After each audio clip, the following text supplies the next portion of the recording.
Salah satu masalah lingkungan hidup adalah polusi atau pencemaran lingkungan hidup. Polusi udara, air, dan tanah memerlukan waktu jutaan tahun agar dapat normal kembali. Salah satunya yaitu pencemaran udara yang disebabkan oleh berbagai gas dan racun yang dikeluarkan oleh industri dan pabrik-pabrik, serta sisa pembakaran bahan bakar fosil. Penggunaan bahan bakar fosil seperti minyak bumi bertanggung jawab menciptakan pemanasan global dan perubahan iklim. Secara global, banyak pihak yang mulai beralih menggunakan sumber daya yang terbaru, seperti mobil tenaga listrik, yang diterapkan oleh negara maju. Walaupun dalam jangka pendek, instalasi peralatan dan fasilitas teknologi ramah lingkungan ini akan terlihat cukup mahal, tetapi dalam jangka panjang akan murah dibandingkan penggunaan energi fosil dan tidak terbarukan. Mobil listrik digadang-gadang sebagai mobil masa depan. Penggunaan mobil listrik diharapkan dapat ikut mengurangi emisi karbon dari sektor transportasi. Ia dianggap mendukung kontribusi bagi peningkatan gas rumah kaca di atmosfer. Sejumlah negara pun telah berkomitmen untuk secara bertahap menghapus penggunaan kendaraan konvensional berbahan bakar fosil untuk kemudian bergantung sepenuhnya pada pemakaian mobil listrik. Salah satu contohnya yaitu Norwegia. Negara di kawasan Skandinavia itu memastikan bahwa mulai tahun 2025 mendatang, hanya mobil listrik yang akan dijual di pasaran Norwegia.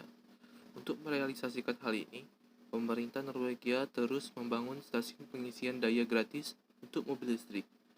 Selain itu, menawarkan pajak yang menarik serta insentif untuk penggunaan dan penjualan kendaraan listrik. Terus, bagaimana dengan Indonesia? Sejak beberapa tahun yang lalu, mobil listrik mulai diperkenalkan oleh beberapa produsen kendaraan ke pasar Indonesia. Produsen mobil asal Jerman, Jepang, dan Korea telah melempar sebagian produk mobil listriknya untuk konsumen di Indonesia. Di pasar Indonesia sekarang ini, terdapat sekurangnya 3 tipe mobil listrik. Ketiga tipe itu adalah mobil listrik berteknologi Plug-in Hybrid Electric Vehicle atau PHEV, Hybrid Electric Vehicle atau HEV, dan tipe Battery Electric Vehicle atau BEV. Sementara itu, produsen mobil listrik Amerika Serikat, Tesla, dikabarkan akan segera membangun pabrik di Kabupaten Batang, Jawa Tengah. Masuknya Tesla ke Indonesia disebut sementara kalangan sebagai bagian dari upaya membentuk ekosistem pengembangan mobil listrik berbasis baterai di Indonesia.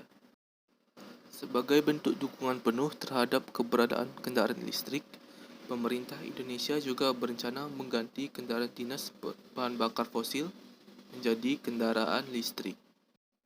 Ketergantungan pada penggunaan kendaraan bahan bakar fosil memang perlu segera kita akhiri. Penggunaan mobil listrik merupakan salah satu opsi untuk mengakhiri ketergantungan itu. Selain tidak menghasilkan emisi karbon ketika dikendarai, mobil listrik juga nyaris tidak menimbulkan polusi udara. Meskipun demikian, apakah mobil listrik benar-benar lebih ramah lingkungan sebagaimana yang kita harapkan? Secara teoritis, perbedaan mendasar antara mobil konvensional dan mobil listrik terkait erat dengan proses pengubahan energi potensial menjadi energi kinetik atau gerak. Pada mobil konvensional, energi disimpan secara kimiawi dan dilepaskan melalui reaksi kimia di dalam mesin. Di sisi lain, meski memiliki energi yang tersimpan secara kimiawi, mobil listrik melepaskannya secara elektrokimia, tanpa adanya proses pembakaran apapun. Ini antara lain berkat keberadaan baterai lithium-ion. Karena tidak ada zat yang dibakar, maka tidak ada polusi udara yang tercipta ketika mobil listrik sedang dikendarai. Namun, jangan cepat-cepat dulu langsung mengambil kesimpulan bahwa mobil listrik benar-benar ramah lingkungan. Sepanjang sumber energi untuk pengisian daya pada baterai mobil listrik masih menggunakan sumber listrik dengan pembakaran bahan bakar fosil seperti batu bara. Misalnya, maka polusi udara sebenarnya masih tetap dihasilkan.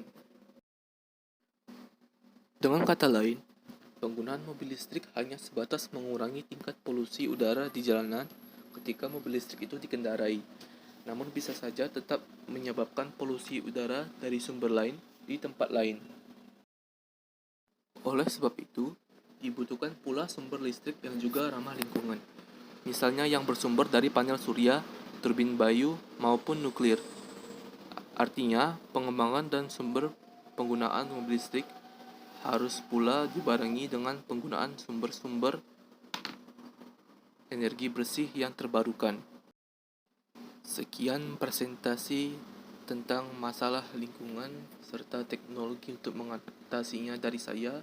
Apabila ada kesalahan mohon dimaafkan.